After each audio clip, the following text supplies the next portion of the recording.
سلام، به برنامه آزادی آنلاین خوش آمدید. فیلم الکسی ناوالنی را درباره قصر پنهانی پوتین زیاد از 100 میلیون نفر تماشا کردند و برای معلومات اهالی روسیه 144 میلیون نفر است. در این فیلم ناوالنی ادعا می‌کند که یک قصر عظیم که پول زیادی برای آن خرج شده است از ولادیمیر پوتین رئیس جمهوری روسیه است. اما فیلم ناوالنی در تاجیکستان سر و صدا یا تنقید زیاد به بار نآورد. برعکس کاربران به حمایت پوتین برخاستند و کاربری سامانه آزادی با نام تاجیک نوشته است آشش شود. بچه مردک تمام دنیا را به زانو شنانده است. یک کاربر دیگر با نام فرانکفورتی که همیشه بر ضد فساد و رشوت صدا بلند می‌کرد این بار چنین میگوید: مردی خداداد است پوتین حق صاحبی ده‌ها این گونه قصرها را دارد.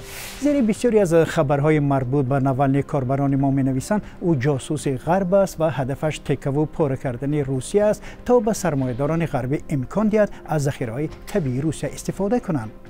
برداشت عمومی این است که بسیاری از این شارحان خود فیلم را ندیدند و گفته‌های تلویزیون‌های روسیه را تکرار می‌کنند.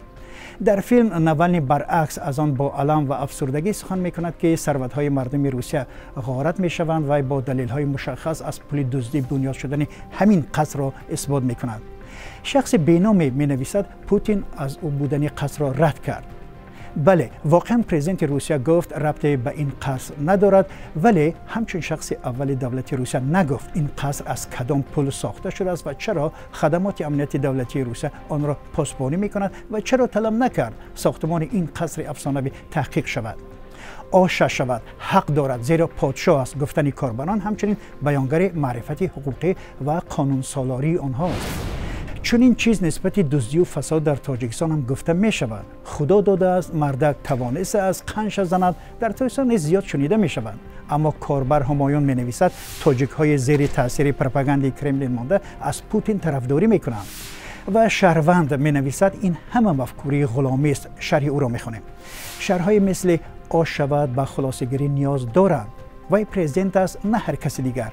اینها پول مردم است. شما میفهمید؟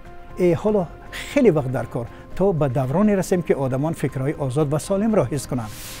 مطالب وابسته به ناوالنی و قصر پوتین در سامانه رادیو آزادی هست و شما هم می توانید آن را ببینید و خلاصه‌های خود را بنویسید یا در نوار ثبت کرده با رقم‌هایی که می‌بینید فرستید.